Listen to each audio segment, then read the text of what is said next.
mon général, mesdames et messieurs, nous allons reprendre donc cette journée de cas pratiques avec le deuxième cas pratique donc, qui se prénomme le hacker aux multiples visages.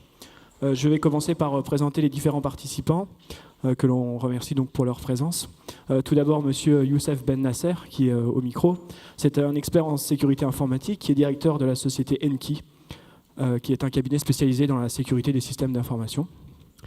Donc, maître Sandra Esquiva-S, qui est avocat au barreau de Paris et de New York, au sein du cabinet FTPA. Maître Esquiva-S a comme domaine de compétences notamment les procédures collectives, les contrats commerciaux, le droit international privé ou bien le droit des affaires.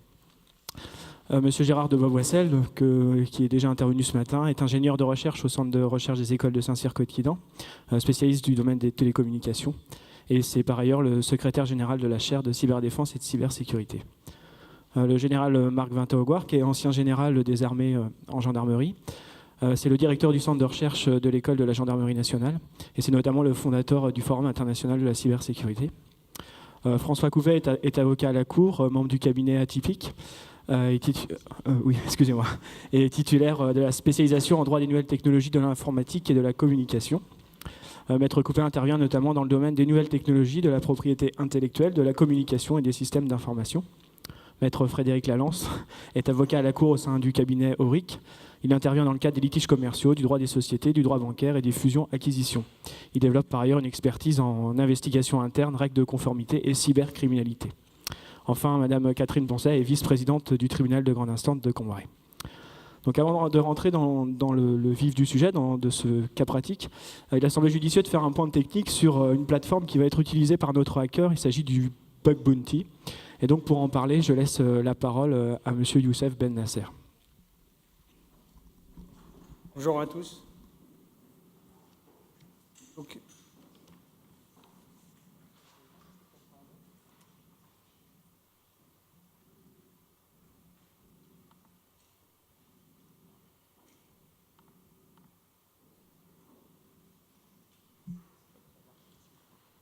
Donc je vais vous présenter en quoi consiste le Bug Bounty. C'est une pratique de la communauté des hackers. Alors, juste pour me présenter rapidement, Youssef Ben Nasser, j'ai quelques certifications comme pas mal de mes confrères en hacking, donc en thèse d'intrusion, en forensique et des brevets en cours de dépôt. Je vais essayer d'aller très vite parce qu'on est pris par le temps. Donc, pour vous expliquer le Bug Bounty, donc le principe, c'est qu'une entreprise met à disposition de la communauté des hackers des applications, des segments d'infrastructure, et le but, c'est de trouver des vulnérabilités.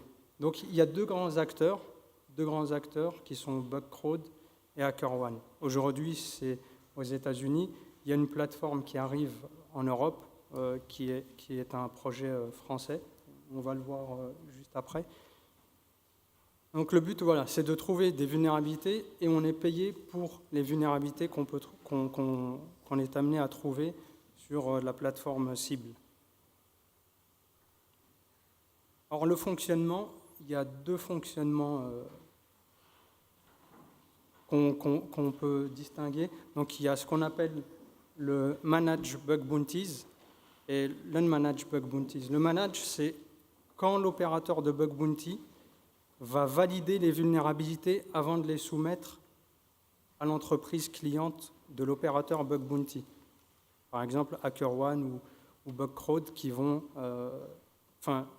essentiellement Bugcrowd, qui va soumettre les vulnérabilités à l'entreprise après validation.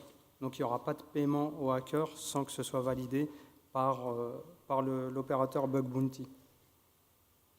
Et puis le manage, c'est l'inverse, c'est que l'entreprise valide si la vulnérabilité est réelle ou non, ou impactante ou non. Donc la rémunération, c'est souvent du paiement en dollars ou alors des points. Bon, pour cette dernière option, il n'y a pas grand monde. En général, le dollar qui prime sur les points. Alors ça, c'est Bugcrowd. Par contre, HackerOne, c'est que du paiement. On va aussi avoir ce qu'on appelle les top researchers. C'est une liste de chercheurs qu'on va autoriser à participer à ce qu'on appelle des private bounties. En général, c'est la crème de la crème des hackers, et seulement ces hackers-là ont droit d'accès à certains bounties. Donc, le principe, c'est que ça va être des éléments sensibles à auditer, et on va leur demander la plus grande discrétion. Et là, par contre, il n'y a absolument rien concernant la discrétion, il n'y a pas de contrat, il n'y a rien, c'est un clic sur le site web, hein. Ça se limite à ça. La publication des bugs, alors, soit on soumet à l'entreprise les bugs qu'on a trouvés, et on n'a pas le droit de les divulguer sans l'accord de l'entreprise. HackerOne fonctionne autrement. Il autorise, au bout d'un certain temps, le hacker à publier le bug qu'il a trouvé, même si la faille n'est pas corrigée. Ça veut dire que ceux qui souscrivent chez HackerOne risquent de se retrouver avec des failles non corrigées et publiées par le hacker qui les a trouvées.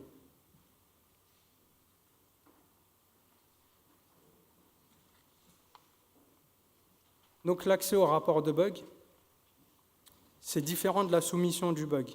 On va soumettre le bug, on va dire on a trouvé une XSS, une RCE, peu importe, et on a le rapport.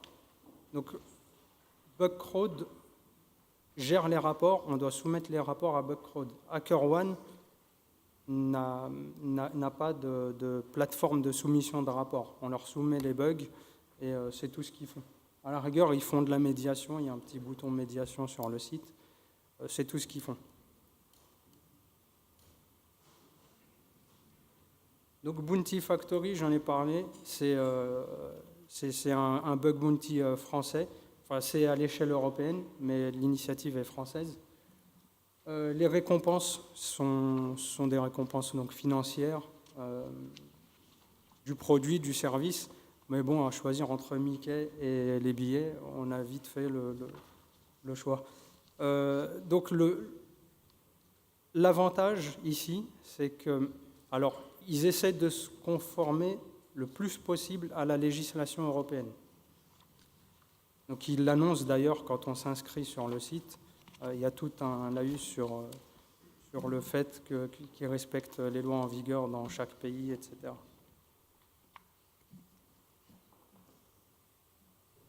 Donc le contrat, de manière générale, de toute façon, aujourd'hui, tous les hackers vont soit vers HackerOne ou vers Bugcrowd. C'est un contrat moral. Tout est limité à un clic. J'accepte. Il n'y a pas d'obligation à divulguer votre vraie identité. Vous pouvez faire ça sous une identité fictive, c'est pas gênant. Alors, ça peut être gênant pour l'entreprise parce que si elle est cible d'une attaque et qu'elle a mis en frontal le test de vulnérabilité sur des éléments de production, parce que en général, ça se fait sur la production, eh bien, vous allez vous retrouver avec un hacker que vous ne pouvez pas tracer. Donc, le plus souvent, les entreprises comme Microsoft ou autres préféreront mettre à disposition des plateformes de pré-production où il y a zéro impact sur le business. Mais ce n'est pas toujours le cas. Et voilà, donc l'entreprise a l'obligation de fournir la fourchette de remise de prix. Donc c'est toujours fonction de la criticité de la vulnérabilité. Une XSS, ça va être $1000, une RCE. Alors RCE, c'est tout ce qui est exécution de commandes à distance. C'est-à-dire que je suis chez moi, je m'infiltre dans un réseau et j'exécute des commandes. Je vous vulgarise un peu la chose. C'est du type RCE. Et là, je cher payé en général, c'est 10 000 $ et plus.